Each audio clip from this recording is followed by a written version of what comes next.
Good, and it was nice. Victor put himself in a nice spot to finish, nice and clean. So we're happy for Victor with his second professional goal. But give credit to Charlie Rugg, very athletic striker, very mobile, strong on the ball. Got himself around the corner and took himself into a good position. Took himself in a good position to threaten. So I thought Charlie had a great game, but it would have been nice to have him earlier in the season. But we're glad to have him now. Why do you think the fans still keep coming out after such a tough year at home? We've just got very loyal, great fan support here. Like I said, the game has a deep-rooted history here, and it'll go back to kind of the, I would say the Jerry Yeagley era down at IU, kind of in the late 60s, early 70s, starting the men's program. So you look through our collegiate programs that we have here. Just look at the men's program. You had Notre Dame win the national championship last year, Indiana the year before. Indiana has 8 national championships under their belt. Notre Dame has 3 women's national championships under their belt.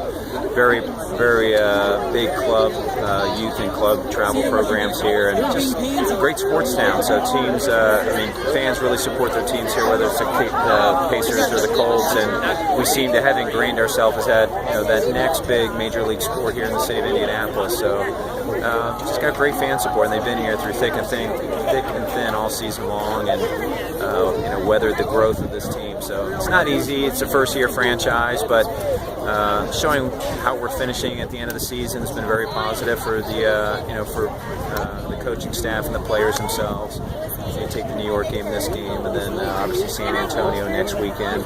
Really shows where we come from the start of the season. And we've got a lot of homegrown players, so we've got a lot of players from Indiana that are enjoying the experience and then the start of this team. So a lot of buy-in from fans, from players, from ownership. I think it's important. Ersal is probably the key figure in this team because he's here. He's here every game. He's working the crowd. He's in the suites. He's talking to the vendors. He's talking to the fans. And you don't see a lot of owners like that around the country or even internationally. I've been on a lot of teams with absentee ownership, and it's definitely not the case here with Ersal. He lives here, he works here, he breathes this team. His friends support the team. His family's behind the team. You see him every day, so it's a real pleasure to have as a coach of a club, and for the players to see like this owner, he's invested, and he wants this to happen. So that's all kind of come together. So you just gotta give a little time to kind of really take root, and mature, and just trying to get better now every week towards the end of the season, and kind of set the platform for next season. Quick word about Peter. He's like I can't keep up with Peter, man. He's got so much going on. The guy is able to manage and juggle so many important issues, and give Peter a lot of credit and his staff. Tom Dugmore for the great work they've done here with the Brickyard Battalion, the venue itself from an operations standpoint, from building the enthusiasm for the team, understanding what it takes from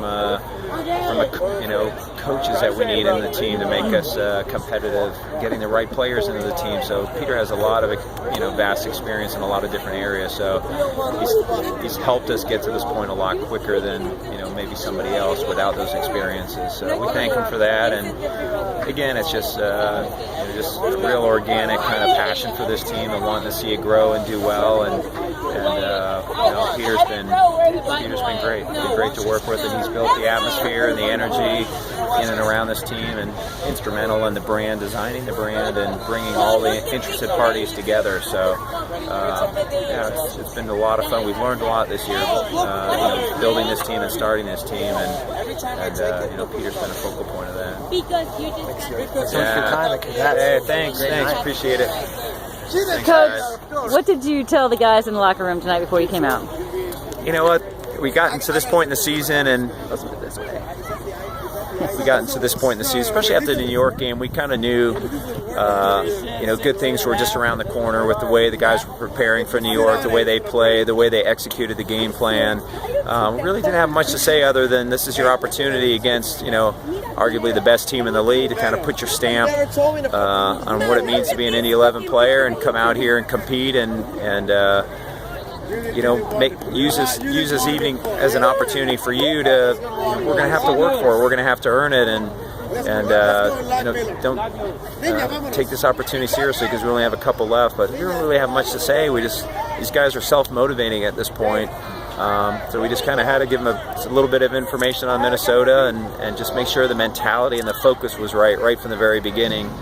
So I think you saw that with the early goal in the first half, the early goal in the second half, and that hides a multitude of problems when you come out of the box that sharp and focused. And so these guys were focused. They wanted it. And I give credit to the players. They earned it tonight, and they really worked for each other and they fought for each other. And that was the difference. You know, they finally bought in and kind of made it their own. So it's nice to see that happen.